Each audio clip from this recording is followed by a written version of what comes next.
Siamo in compagnia di Gigi Costa, Gigi per gli amici, ma Luigi Costa, curatore della guida dell'Espresso per i ristoranti di tutto il Triveneto, credo, no? Dell'Istria e della Slovenia. Ecco, quindi tutto il nord-est d'Italia. E Venezie, le Venezie. E Venezia è anche il nome della tua guida. Sì. Ecco, che si chiama Venezia a tavola. Venezia a tavola, ecco. Che è giunta all'8ª edizione. E quindi 8 anni che la fai? Sì, nata per passione e per un caso anche, perché un giorno ci siamo inventati e detto, ma questo territorio che ha un sacco di pregi e di uomini in gamba non si racconta come si dovrebbe raccontare.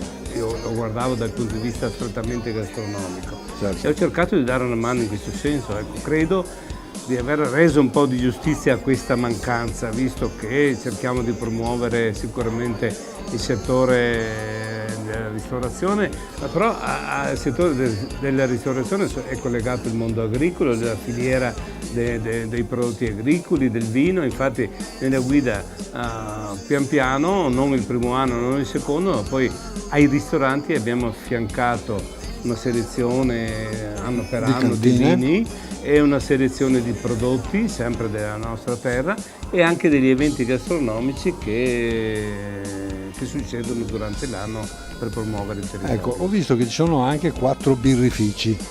Com'è questo fenomeno della birra nel nord-est? Perché leggevo che forse è una delle regioni più ricche, più in fermento.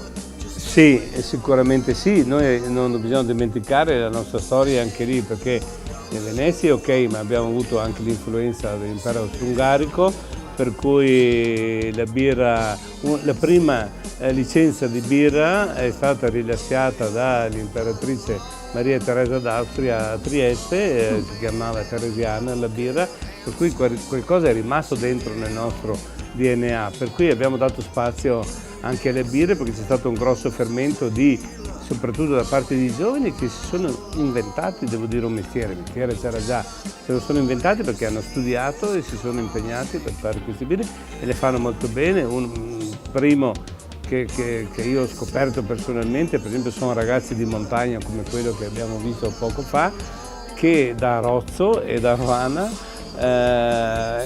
hanno studiato enologia piuttosto che marketing, e poi, non trovando spazio da quella parte, per esempio hanno fatto questa birreria che si chiama Benaco 70, e lo dice il nome, ad Affi, nel lago di Garda.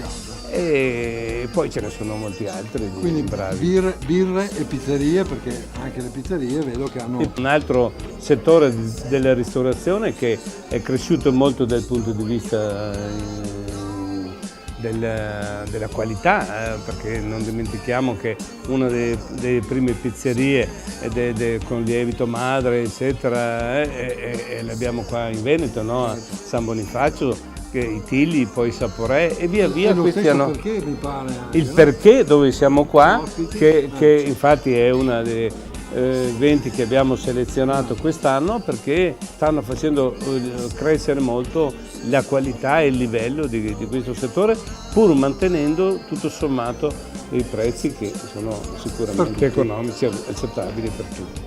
Novità per il prossimo anno ne hai in mente o no?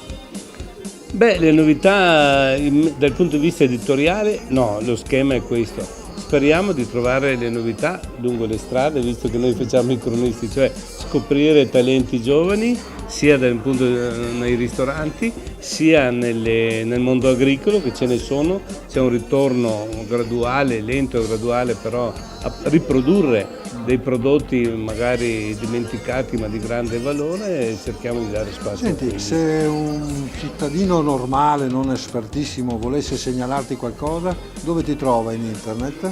Luigi.costa@veneziapost.it. E ti può mandare lì le segnalazioni? Mi può mandare, anzi io sono estremamente grato a tutti quelli che mi mandano segnalazioni, perché il tempo anche nostro è limitato e non possiamo essere dappertutto.